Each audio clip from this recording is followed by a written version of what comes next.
우리 시간에 할렐루야 하면 아멘으로 한번 크게 인사할까요? 할렐루야. 네, 한 번 더 인사했으면 좋겠습니다. 할렐루야. 우리 옆 사람 보고 따뜻하게 격려하며 이렇게 인사할까요? 지난주보다 훨씬 더 아름다우신 것 같습니다. 인사하겠습니다.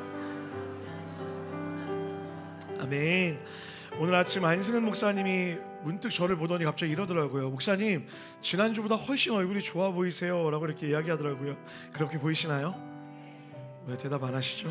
사실 이유가 있습니다. 기분 좋을 만한 이유가 하나 있는데요. 사진 한 장 보여주시죠. 우리 꿈땅에 갔을 때 여러분 저 가운데 있었던 방화벽 보이시죠? 이렇게 바뀌었습니다. 지난주에 드디어 뻥 뚫리게 돼서 어제부로 완벽하게 방화벽이 철거됐습니다. 우리 하나님께 감사의 박수 한번 올려드릴까요? 네. 물론 그 위에 이제 방화 셔터가 달리긴 하겠지만 막혀있던 것이 뻥 뚫리니까 기분이 너무 좋더라고요. 근데 어제 제가 토요일날 저게 철거되는 모습을 보는데 문득 이런 마음이 드는 거예요. 야, 이렇게 철거될 거 왜 이렇게 조마조마하며 이 시간을 보냈을까? 때가 되면 알아서 철거됐을 텐데 라는 마음이 들더라고요.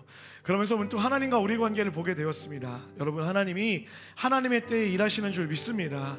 우리가 원하든 우리가 원치 않던 하나님은 그 시간을 살아내시고 그때에 가장 좋은 결과를 우리에게 주시는 분이라는 거죠. 그러니 여러분 염려하지 마십시오. 걱정하지 마십시오. 혹 마음에 무너진 것이 있습니까? 하나님이 회복하실 줄 믿습니다. 혹 응답이 없는 것이 있습니까? 하나님이 가장 좋은 것으로 응답하시는 줄 믿습니다. 그러니 이 예배를 통하여서 일하시는 하나님, 만지시는 하나님, 우리에게 가장 선한 것을 주시는 하나님 의지하여 나아가는 우리 모두가 되기를 축복합니다. 우리 그런 마음 다음에 담아서 옆 사람 보고 한번 이렇게 인사할까요? 하나님이 반드시 해결하실 것입니다. 아멘. 우리 가슴에 손을 얹고 따라 기도하겠습니다. 하나님은 나를 사랑하십니다. 나는 그 사랑을 신뢰합니다.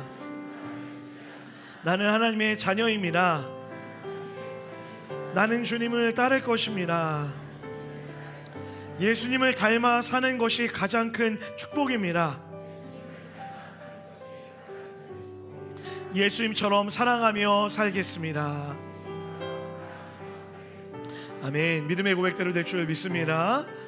오늘 여러분과 함께 요나서 두 번째 시간으로 물고기를 준비하시다라는 내용으로 1장 후반부의 내용 함께 살펴보겠습니다.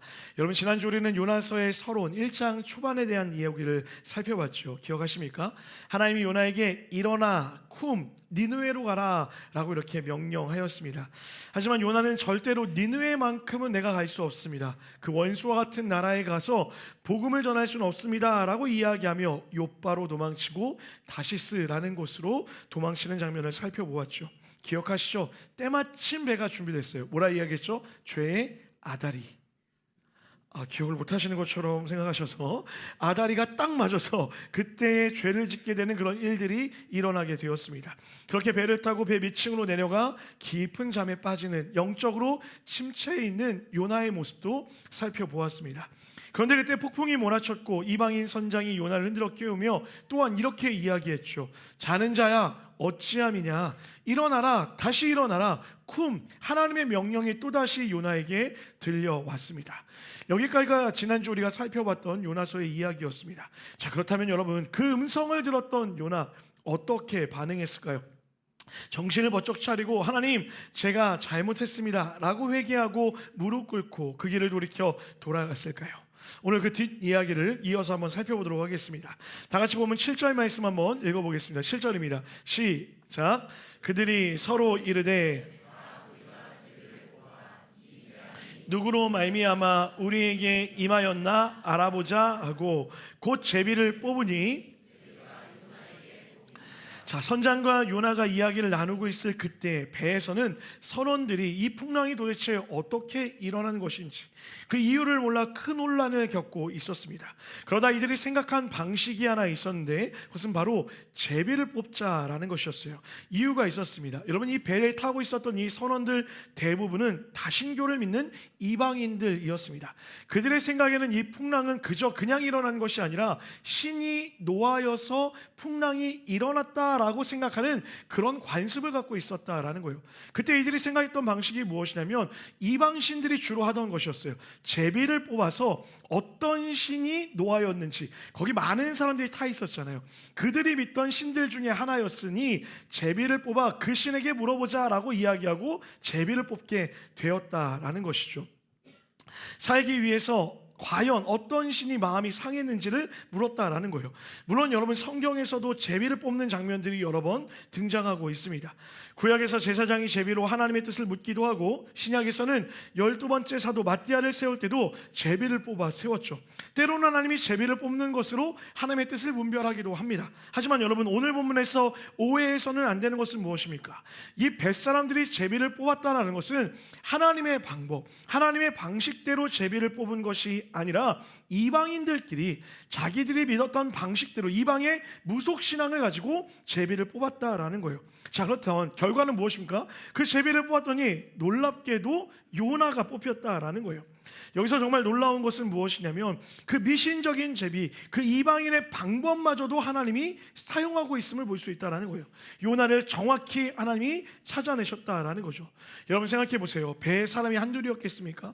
그런데 그 수많은 사람 중에, 그 수많은 선원 중에 정확히 요나에게 제비가 떨어졌다라는 것은 우연이 아니라 하나님이 그 제비조차도 사용하고 있었다라는 거예요.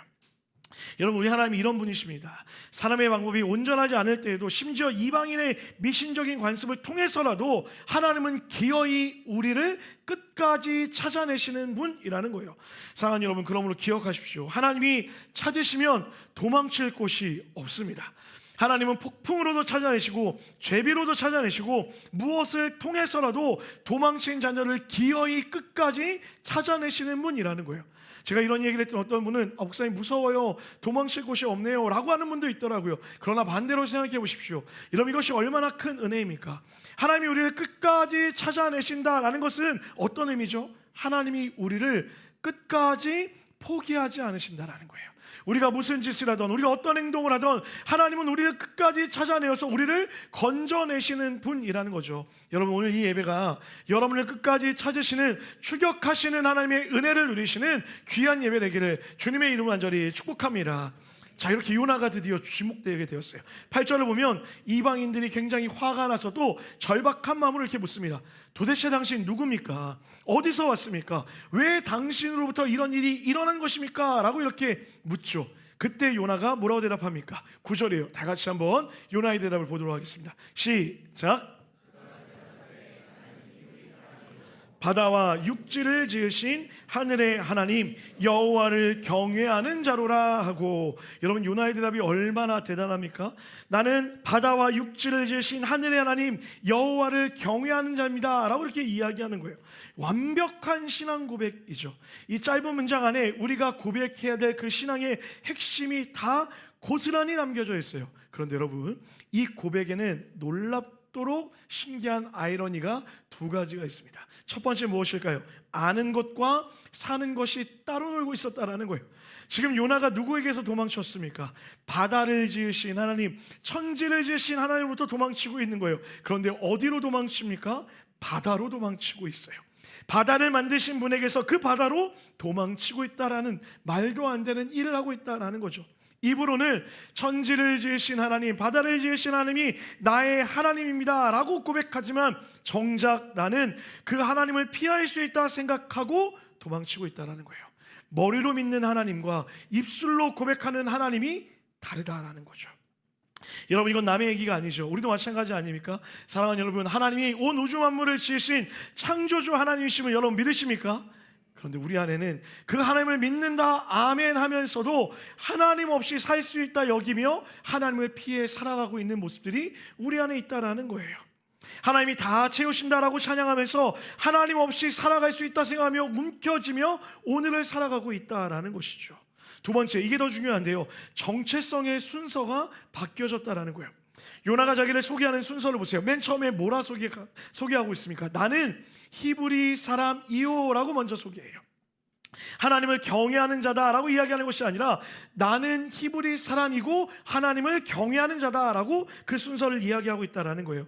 여러분, 이게 사소해 보이지만 엄청난 차이를 만들어내고 있죠. 여러분, 사람은 중요하고 다급한 순간에 말을 하다 보면 자기가 가장 중요하게 여기는 부분들을 먼저 이야기할 수밖에 없습니다. 요나 입에서 하나님보다 민족이 먼저 나왔다라는 건 무엇입니까? 요나가 생각하는 진짜 자신의 정체성 그 앞에 하나님의 사람이다라는 그 앞에 뭐가 먼저 있다라는 거예요? 바로 히브리 사람이다라고 하는 정체성이 앞서 있다라는 거예요. 바로 이게 요나가 도망친 이유였죠.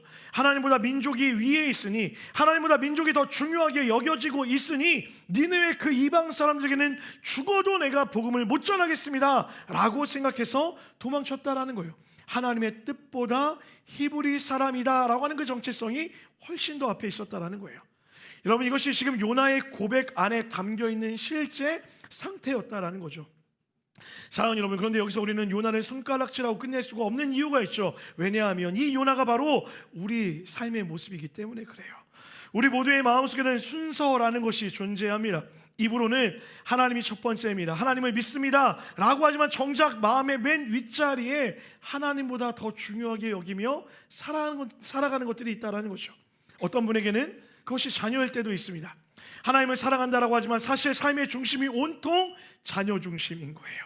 자녀가 잘 되면 하나님도 좋으신 분이고, 자녀가 조금만 어려우면 하나님이 미워지기 시작하는 거예요. 신앙조차도 우리 애가 잘 되게 해주세요라고 하는 도구로 전락시켜 버리는 거죠. 하나님이 그 자녀를 온전히 하나님께 맡겨라 하면 하나님, 자녀만큼은 건들지 마세요. 하나님, 이것만큼은 건드시면 안 돼요. 제가 다 드리는데 이거는 건드시면 안 돼요 라고 이야기한다라는 거예요. 또 어떤 분에게는 그게 돈이 되기도 하고 명예가 되기도 합니다. 입으로는 하나님이 채우신다라고 하지만 마음은 늘 비어있는 통장에 가 있는 거예요. 헌금을 하려고 하다고 미래가 불안해서 손이 오그라들고, 하나님이 이 부분에서 나를 신뢰하고 손을 펴라 라고 하면 하나님, 이것만큼은 건드시면 안 돼요. 제가 이것만큼은 내어드릴 수 없어요. 다 할 수 있는데 이거는 꼭 주셔야 돼요 라고 이야기한다라는 거예요. 어떤 분에게는 그게 내 자존심, 내게 옳다라는, 내가 옳다라고 하는 자기 확신일 때도 있어요. 그래서 화해해야 되는 걸 알면서도 먼저 손 내밀기가 죽기보다 싫은 거예요. 하나님, 제가 왜 먼저 손 내밀어야 됩니까? 하나님, 제가 왜 먼저 잘못했다 해야 됩니까? 하나님, 이것만큼은, 제 자존심만큼은 건드시면 안 돼요. 제가 다른 건 다 하겠는데 제 마음의 이 자존심은 건들 수 없어요 라고 이야기해요. 또 어떤 분에게는 그게 정치 성향, 신념일 수도 있어요. 그래서 같은 예수를 믿는 형제인데도 생각이 다르면 미워하고 등을 돌려버리는 거예요. 신앙보다 진영이 더 먼저 위에 있다라는 거죠. 어떤 분에게는 그게 관계일 때도 있습니다. 하나님보다 그 사람, 그 대상이 더 크게 느껴지는 거예요. 그 사람이 나를 어떻게 보는지가 하나님이 나를 어떻게 보는지보다 훨씬 더 중요해요. 그래서 그 사람을 잃을까 하나님이 하지 말라는 행동조차도 기꺼이 하게 되어지는 것이죠. 이렇게 우리는 하나님보다 더 위에 두고 살아가는 요나와 같은 그 무엇이 있다라는 거예요. 요나가 나는 히브리 사람입니다 라고 했던 것처럼 어떤 사람에게는 돈이, 어떤 사람에게는 명예가, 어떤 사람에게는 관계가, 어떤 사람에게는 자녀가, 어떤 사람에게는 나의 자존심과 내 마음이 그럴 수 있다라는 거예요. 여러분, 이것이 왜 중요한 줄 아십니까? 내가 하나님보다 위에 둔 그것이 바로 내가 하나님으로부터 도망치는 지점이 되기 때문에 그래요. 생각해 보세요. 여러분, 우리 중에 하나님 전체를 싫어하는 사람은 없어요. 하나님의 일부를 싫어해요. 무슨 말입니까? 예배도 드리고 찬양도 하고 기도도 해요. 그런데 예배하다가 기도하다가 하나님이 그 지점, 그 딱 하나의 지점을 건드는 그 순간 하나님, 그건 아니죠. 하나님, 그것만은 건드시면 안 되죠. 마치 건들면 안 되는 성역이 존재하는 것처럼 이것만 건들지 마세요. 하나님, 이거 건들면 저 예배 안 합니다. 하나님, 이거 건들면 저 공동체 떠날 거예요. 하나님, 이거 건들면 저 교회 옮길 거예요 라고 하나님을 협박하는 경우가 우리 안에 있다라는 거예요. 사랑하는 여러분, 그러나 하나님은 늘 그 자리에서 여러분을 부르고 계세요. 이유가 무엇입니까? 하나님이 그 성역을 두드리고 있다라는 것, 하나님이 그 성역에서 여러분을 부르고 있다라는 것은 여러분을 괴롭히고 여러분을 쓰러뜨리고 하는 것이 아니라 그곳에서 그 우상을 치워버리고 하나님 주시는 온전한 자유를 우리에게 주시기 위함이라는 거예요. 그러므로 여러분, 오늘 예배 가운데 하나님이 여러분의 인생 가운데 하나님보다 더 위에 두었던 그 무엇인가를 두드리고 건들고 있다면 기꺼이 내려놓아 하나님이 주시는 온전한 자유를 누리시는 여러분과 제가 되기를 주님의 이름으로 간절히 축복합니다. 그런가 하면 이제 사람들이 문제가 요나에게 있다는 것을 알게 됐죠. 그러니 요나에게 되묻기 시작합니다. 따지기 시작해요. 11절을 보면 우리가 너를 어떻게 하여야 바다가 잔잔해지겠느냐 라고 이렇게 물어요. 그런데 여러분, 요나가 정말 황당한 대답을 내놓아요. 12절이에요. 다 같이 한번 읽겠습니다. 시작.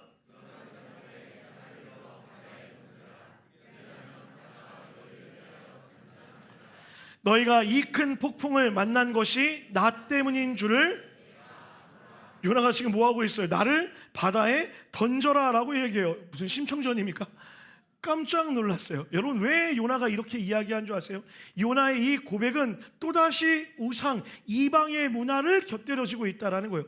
이방의 신들은 가장 중요했던 게 무엇이냐면 인신제사를 드렸어요. 사람을 바치는 제사예요. 사람을 바쳐서 신의 마음을 돌이킬 수 있다라고 여겼다라는 거죠. 그러니 지금 요나가 제물이 돼서 바다에 떨어지면 그로 인해 폭풍이 멈출 것이다 라고 생각했다라는 거예요. 그래서 요나가 뭐라 얘기하는 거예요? 나를 바다에 던져라 라고 이야기해요. 사랑하는 여러분, 하나님이 인신제사를 기뻐하시는 분일까요?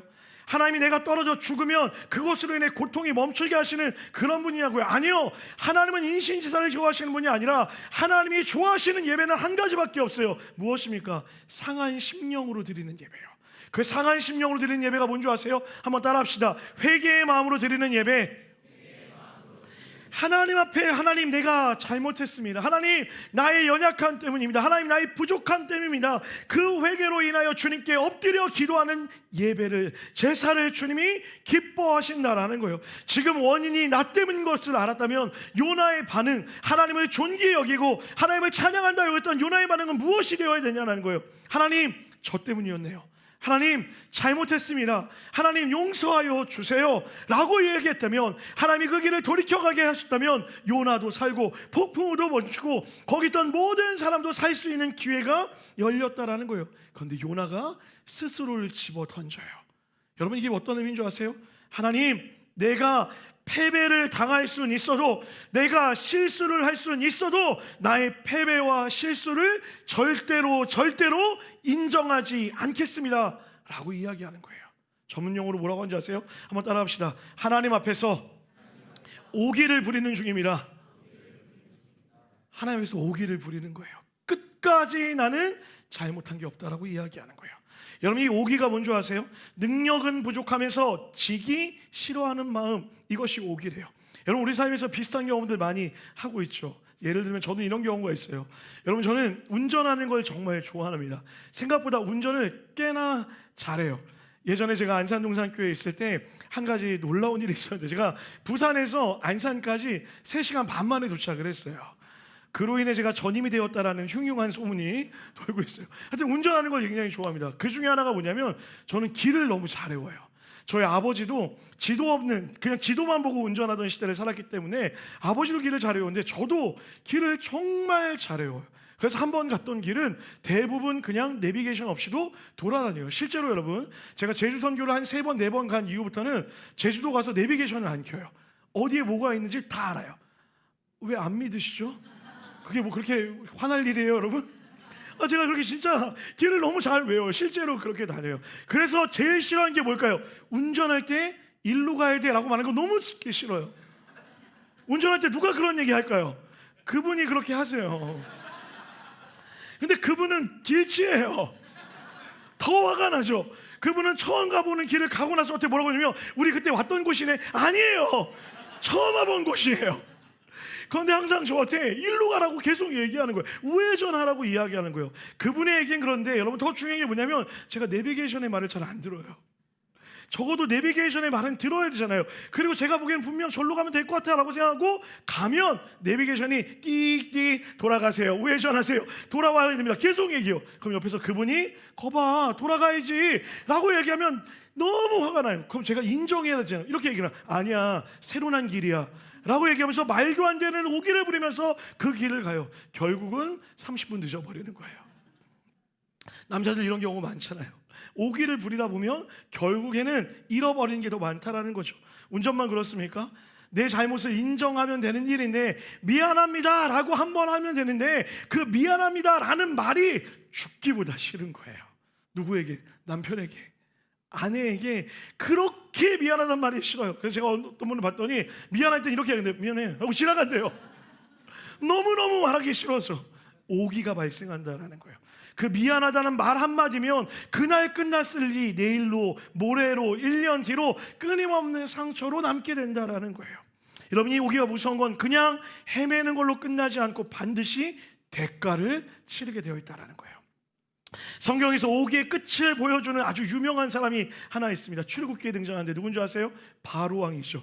하나님이 모세를 통해 내 백성을 보내라 하셨어요. 처음에 한번 오케이 했으면 끝날 일을 그 오기를 부리다 첫 번째 재앙이 옵니다. 첫 번째 재앙이 왔는데도 버티다 또 오기를 부려요. 10가지 재앙이 올 때까지도 오기를 버리는 거예요. 결국 자신의 아들이 죽고 나서야, 대가를 치르고 나서야 그들을 돌려보내게 된다라는 거예요.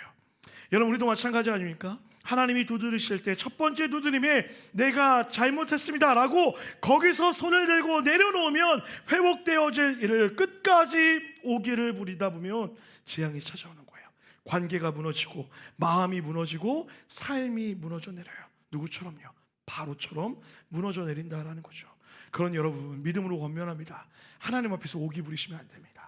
하나님이 내려놓으라 하는 것이 있다면, 하나님이 하나님보다 더 중요하게 여기는 것을 내려놓으라 하신다면 그때에 내려놓아야 여러분의 삶에 평화가 찾아온다는 거예요. 여러분, 은혜가 무엇입니까? 은혜는 하나님 앞에서 항복할 줄 아는 거예요. 세상은 지는 것을 죽기보다 싫어한다고 이야기하는데, 은혜는 뭐냐면 하나님 앞에 두 손 두 발 들고 항복할 줄 아는 것이 은혜라는 거예요. 하나님 맞습니다. 제가 잘못했습니다. 하나님 맞습니다. 제가 실수했습니다. 하나님 맞습니다. 하나님보다 이것을 더 우선시하였습니다 라고 두 손을 들 때에 하나님 이것을 어여삐 받아주는 것, 이것이 바로 은혜라는 거죠. 하나님의 얼굴을 피해 도망가다가 하나님이 말씀하시고 풍랑이 오고 심상치 않다 싶으면 돌이킬 수 있는 것, 이것이 바로 은혜라는 거예요. 사랑하는 여러분, 저는 오늘 사랑하는 이음의 모든 가족들이 하나님의 그 부르심 앞에서, 그 예배 가운데 이어지는 그 음성 앞에서 하나님, 내가 내려놓고 하나님을 내 인생의 가장 중요한 것으로 여기며 살겠습니다 라고 고백하는 오늘 예배 되시기를 주님의 이름 간절히 축복합니다. 자, 그런데 여러분, 안타깝게도 오늘 요나는 끝내 돌이키지 않았어요. 그 결과가 무엇입니까? 15절이에요. 다 같이 한번 읽어보도록 하겠습니다. 15절입니다. 시작. 결국 요나가 바다에 던져지게 되었어요. 그리고 미친 듯이 날뛰던 바다가 거짓말처럼 잔잔해졌어요. 물론 어떤 사람들은 이 모습을 통해 이방인들이 회개하게 되었다라고 이야기해요. 그러나 그것보다 오늘 렌즈의 초점은 무엇이었냐면 그 요나가 결국 바다까지 들어가게 되었다라는 거예요. 이방인에게 복음을 전하기 싫어 도망쳤던 그 요나의 삶이 이제는 배가 아니라 그 바다 심연의 깊은 곳까지 나락으로 떨어져 내렸다라는 거죠. 여러분, 이렇게 요나의 삶은 끝이 나는 걸까요? 요나는 이렇게 절망으로 그 삶을 마무리해야 되는 걸까요? 우리 마지막으로 한 번 더 따라할까요? 그러나 하나님은, 우리 한 번 더요. 그러나 하나님은, 우리 17절 마지막 한 번 더 읽어보겠습니다. 17절입니다. 시작. 여호와께서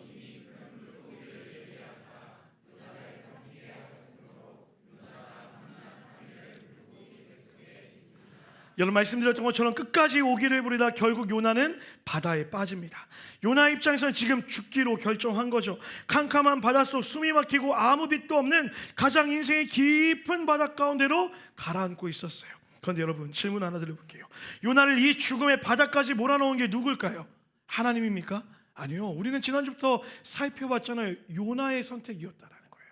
여러분, 우리는 절망 가운데 빠질 때 보면 마치 이것이 하나님의 선택이었던 것처럼 착각할 때가 있어요. 그런데 돌아보십시오. 우리가 정말 괴로움에 빠지는 이유는 어찌 보면 하나님보다 여전히 우선시하고 있는 그것으로 인해, 그것을 끝까지 놓지 않았던 나의 아집과 고집으로 인한 것일 수 있다라는 거예요. 요나가 욥바로 내려갔고 배로 내려갔고 배 밑에 층까지 내려가겠어요. 이제는 어디까지 갑니까? 바다 밑까지, 물고기 뱃속까지 내려가는 거예요. 계속 아래로 아래로 아래로 하나님의 얼굴을 피해서 정반대로 도망친 끝에 자기가 그토록 원하던 하나님께서 가장 먼 곳, 그 죽음의 바닥에 스스로 도달하게 되었다라는 거예요. 우리도 마찬가지죠. 그렇게 아집을 부리다 보면 스스로의 감옥에 갇히게 되는 거예요. 어떤 이야기도 듣고 싶지 않아요. 어떤 이야기에도 귀를 기울이고 싶지 않아요. 그저 그 상태로 머물고 싶은 그런 감정의 절망을 느끼며 하루하루를 살아갈지도 모른다라는 거예요. 그런데 그 순간 하나님은 무엇을 하고 있었냐라는 거예요. 요나가 나 스스로를 감옥에 가둬두는 그 순간, 요나가 바다로 깊이 뛰어드는 그 순간 우리 하나님은 무엇을 하고 있었냐라는 거예요. 여러분 17절에 너무나 중요한 한 단어가 있어요. 그 단어가 무엇이냐면 이미라는 단어예요. 이미 큰 물고기를 예비하셨다라는 거예요. 여러분 이 이미라는 단어가 히브리어로 마나라는 단어를 쓰고 있습니다. 미리 준비하다, 미리 예비하셨다라는 거예요. 여러분 이 단어가 왜 중요하냐면 요나서의 모든 장마다 등장하고 있기 때문이에요. 뒤에 4장에 가면 박넝쿨도 벌레도 뜨거운 동풍도 하나님이 마나 미리 준비하였다라고 그렇게 이야기하고 있는 거예요. 여러분 이게 무슨 뜻입니까? 요나가 자기를 죽음의 바닥으로 몰아넣고 있던 바로 그 순간에도 하나님은 이미 미리 그 바닥에서 요나를 구원할 준비를 하고 계셨다라는 거예요. 요나가 바다에 던져지기 전에 물고기는 이미 그곳에 있었어요. 착각하시면 안 됩니다. 요나가 던져질 때 우연히 물고기가 지나가다 그것을 먹어 삼킨 것이 아니라 하나님이 물고기를 그곳에 준비시키셨다라는 거예요. 요나가 가라앉기 시작하기 전에 하나님이 이미 구조선을 보내고 있었다라는 거예요. 삼켜지는 그 순간이 요나에게는 무덤 같았지만 사실 그 물고기 뱃속은 하나님이 마련해 두신 구원의 안식처가 되고 있다라는 거죠. 사랑하는 여러분, 혹 그 깊은 심연의 외로움과 그 깊은 심연의 고통 가운데 빠져 계신 분들 계십니까? 내 고집으로, 내 오기로, 때로는 대답 없는 그 질문 앞에서 해결되지 않는 그 마음 가운데 깊은 심연에 빠져 괴로움에 빠져 있는 분들 계십니까? 이건 다 내 탓이야, 아무도 안 믿었는데 내가 여기까지 왔어, 이제 끝났어, 도저히 나에게는 빛이 보이지 않아 라고 하는 그 캄캄한 바닥에서 울고 계신 분들 있으시냐라는 거예요. 사랑하는 여러분, 오늘 이 말씀을 꼭 붙잡으시길 부탁드립니다. 여러분이 지금 깊은 바닥에 있다 해도 그 바닥에서 어떤 것도 나를 돌보지 못하고 내 마음에 어떤 것도 대답이 되지 않을 것처럼 느껴지는 그때에도 하나님은 이미 여러분을 향한 은혜의 방편을 예비하고 준비하고 기다리고 있다는 것을 믿으시기를 주님의 이름으로 간절히 축복합니다. 이런 요나가 물고기 뱃속에서 며칠을 보냅니까? 사흘이라는 시간을 보내요. 죽음 같은 사흘이었겠죠. 괴로움의 사흘이었겠죠. 그런데 여러분, 사흘 후에 무슨 일이 일어난지 아십니까? 훗날 예수님이 이 요나의 사건을 본인의 이야기로 이렇게 해석하고 있어요. 마태복음 12장 40절이에요 마지막으로 다 같이 함께 읽겠습니다. 시작. 인자도 밤낮 사흘 동안, 오늘 이 요나의 절망과 같은 시간이 훗날 예수 그리스도의 사건을 보여주고 있다는 거예요. 그 예수 그리스도가 밤낮 사흘 동안 요나가 뱃속에 있었던 것처럼, 물고기 뱃속에 있었던 것처럼 죽음 가운데 있었다라고 이야기해요. 그런데 여러분, 우리는 그것을 알고 있죠. 그 죽음의 끝이 무엇입니까? 사랑하는 여러분, 예수님이 부활하셨습니다. 할렐루야. 그 죽음이 끝이 아니었다라는 거예요. 그 절망이 끝이 아니었다라는 거예요. 하나님은 그 절망 가운데서, 끝난 것 같은 상황 가운데서 우리를 다시 안식하게 하시고 그 안식 가운데서 다시 부활하게 하셔서 영원한 기쁨으로, 영원한 생명으로 우리를 인도하실 것이다라고 이야기하고 있다라는 거예요. 사랑하는 여러분, 우리 안에는 분명 그런 마음이 있을 거예요. 바뀌지 않을 거야, 내가 해도 되지 않을 거야, 이번에 속지 않을 거야, 그냥 내 마음대로 살 거야, 나를 내버려둬 라고 이야기하며 그 심연 가운데 나를 스스로 빠뜨리고 있을지도 몰라요. 그러나 하나님은 여러분의 마음과 여러분의 어떠함과도 상관없이 여러분의 인생의 큰 물고기를 이미 준비시키고 계십니다. 그러니 여러분, 오늘 이 예배를 통하여서 우리를 향하여서 여전히 그 은혜의 때를 준비하고 계신 하나님을 바라보시며 달려가시는 여러분과 제가 되기를 주님의 이름으로 간절히 축복합니다. 여러분, 그 순간 두려울지도 몰라요. 다시 그 문을 열고 나가고 그 절망을 뚫고 나가는 것이 더 큰 두려움일지도 모릅니다. 그러나 기억하십시오. 하나님은 우리를 다시 일어나게 하실 것이고 걸어가게 하실 것이고 그곳에서 우리를 반드시 회복시키실 거예요. 저는 그 하나님을 누리시는 여러분과 제가 되기를 주님의 이름으로 간절히 축복합니다. 요나가 그렇게 회복되었습니다. 할렐루야. 어떻게 회복되었을까요? 다음 주에 살펴보겠습니다. 말씀 마무리하겠습니다. 사랑하는 여러분, 그 물고기 뱃속에서 있었던 그 요나를 하나님이 다시 일으켜 세우시는 그 이유, 여전히 우리를 사랑하시기 때문이라는 거예요.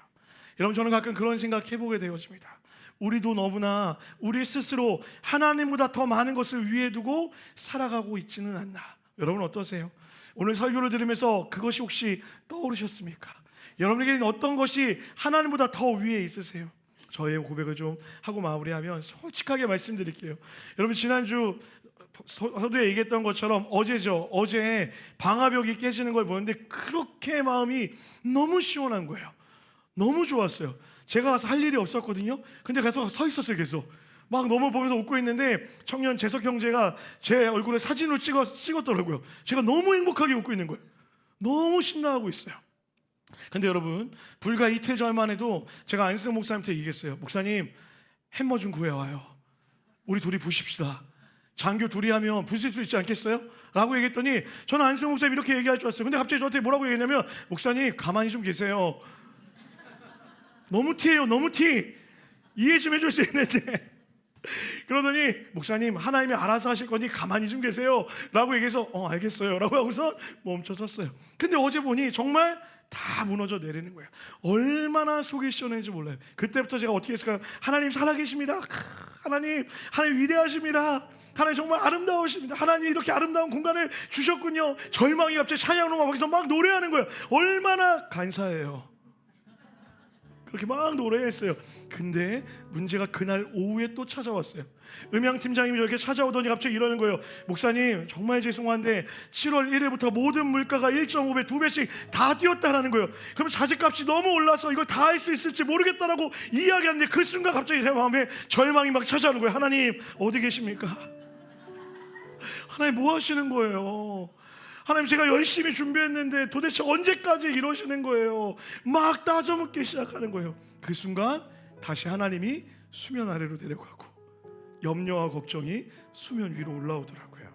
저만 그래요, 여러분? 우리 모두의 모습 아닙니까? 오늘 결단하죠. 내려놓겠습니다 라고 이야기하지만 우리는 늘 그렇게 하나님과 우리의 마음의 자리를 왔다 갔다 하고 있다는 거예요. 그러므로 우리가 꼭 포기하지 말아야 할 게 무엇일까요?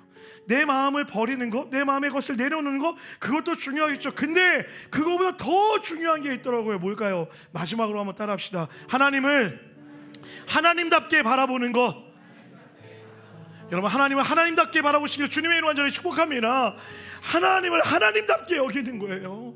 하나님을 하나님답게 바라봐야 내 모든 염려와 걱정이 다 내려가고 하나님 때문에, 하나님으로 인하여, 하나님으로 말미암아 이것이 가능하다라는 고백을 갖게 살아간다는 거예요. 염려와 두려움은 사라지지 않습니다.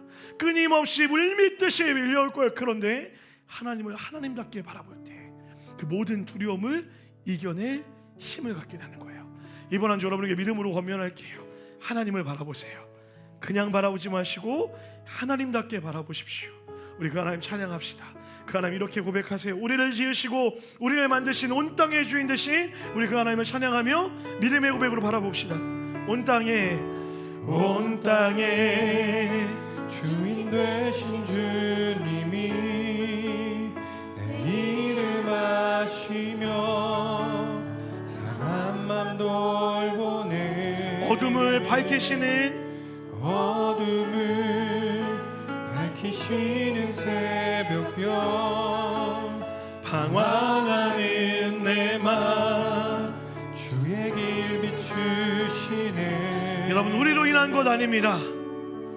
나로 인함이 아니 주님이 행하신 것 때문에, 행하신 일로 나의 행함이 아닌 오직 주로 인하여. 우리 고백할까요? 주님, 나는 오늘 피었다 지는, 나는 오늘 피었다 지는 이름 없는 꽃과 같네. 바다에 있는 파도 안개와 같지만 주는 나를 붙드시고 부르짖음 들으시며 날 귀하다 하시네. 우리 2절로 고백합시다. 주님은 나의 죄를 보시고 그 사랑의 눈으로요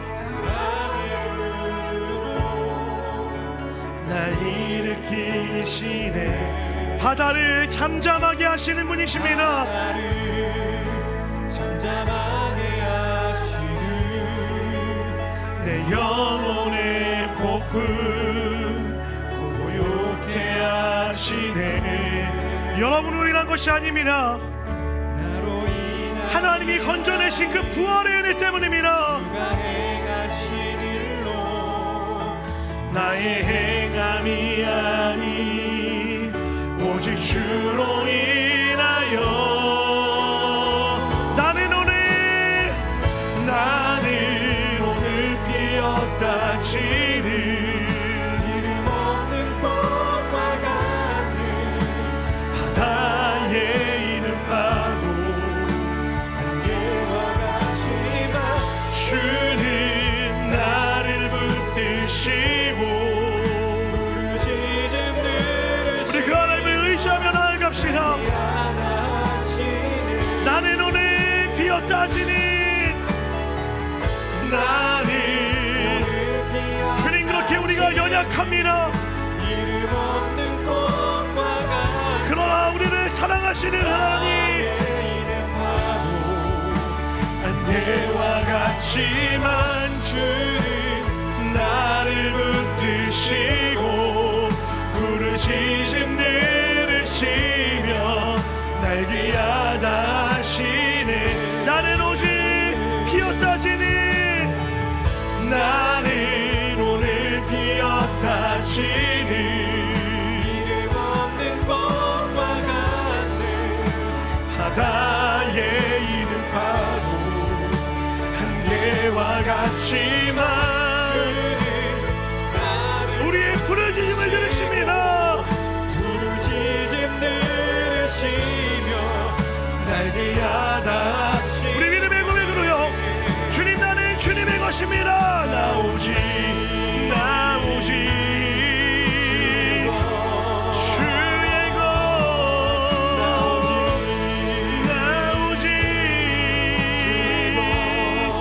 나 오직 주님의 것 아멘.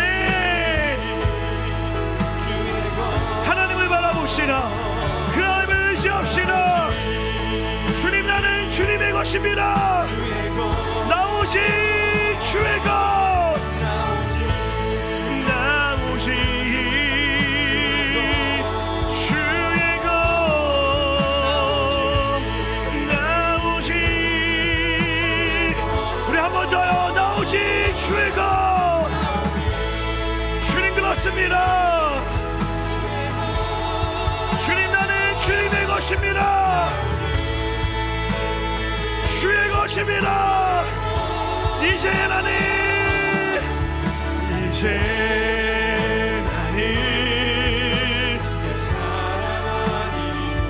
사망에서 건지신 주의 자녀이니 그 한없는 주의 사랑 안에 기쁨으로 우리 믿음의 고백으로요. 이제 나는 옛사람 아닙니다. 이제 나는 옛사람이 사망에서 건지신 사랑에서 건지신 주의 자녀이니 그 한없는 우리 마지막으로요. 믿음의 고백으로 찬양합시다. 주님만 바라봅니다. 이제 나는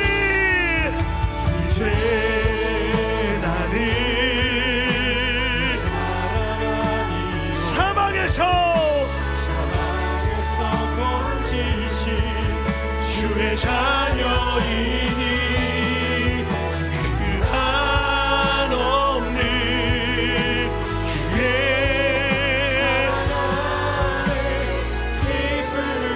이 시간에 기도합시다. 사랑하는 여러분, 하나님을 바라봅시다.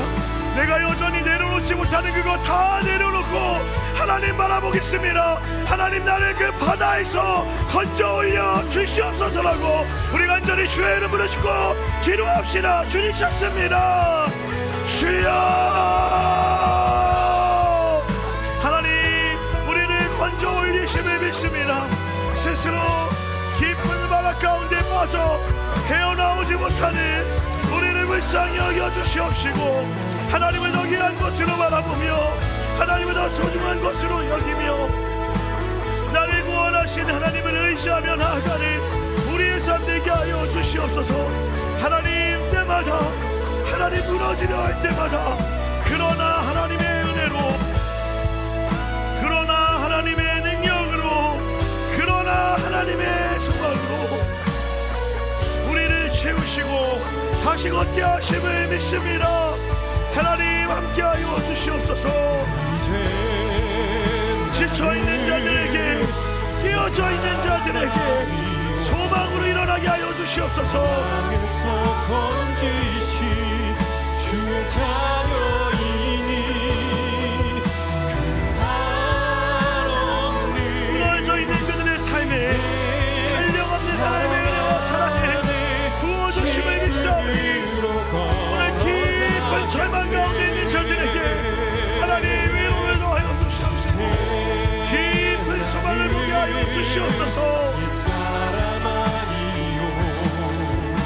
사랑에서 건지신 주의 자녀이니 그 한없는 주의 사랑 안에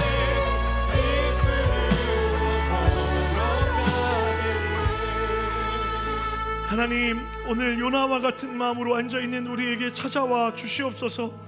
우리 스스로 우리의 마음의 문을 닫고 더 이상 할 수 없습니다라고 얘기는 절망 가운데 있는 자들이 있다면 주님 오늘 찾아오셔서 그 문을 열고 들어와 우리의 마음을 건져 올려 주시옵소서. 미리 예비하신 그 하나님의 은혜의 때를 예비하신 줄 믿사오니 하나님을 의지하여 기꺼이 주님의 부르심 앞에 나아갈 수 있는 우리의 삶이 되게 하여 주시옵소서. 그래서 이번 한 주 하나님보다 더 위에 두었던 나의 만족의 모든 것들 다 내려놓고 하나님을 하나님답게 여기며 하나님을 하나님답게 바라보며 걸어 살아갈 수 있는 우리 사랑하는 힘의 모든 가족들 될 수 있도록 인도하여 주시옵소서. 주님 간절히 바랍니다. 그럼에도 여전히 그 상처와 그 어려움 가운데 풀리지 않는 그 질문 가운데 여전히 아파가고 있는 자들이 있다면 주님 오늘 찾아오셔서 내가 너의 마음을 안다 위로하여 주시옵시고 아무것도 두려워하지 말아라, 걱정하지 말아라, 내가 너와 끝까지 함께 하시겠다 약속하여 주시옵소서. 그 약속하심으로 그 은혜 때문에 오늘을 살게 하실 줄 믿사오니 이번 한 주도 하나님의 은혜로 회복되어지는 우리의 모든 힘의 가족들 될 수 있도록 인도하여 주시옵소서. 그렇게 일하실 주님을 찬양하오며 이 모든 말씀 살아 역사하시는 예수님의 이름으로 기도드렸습니다. 아멘. 우리가 하나님께 큰 감사 영광의 박수 한번 올려드리겠습니다. 아멘.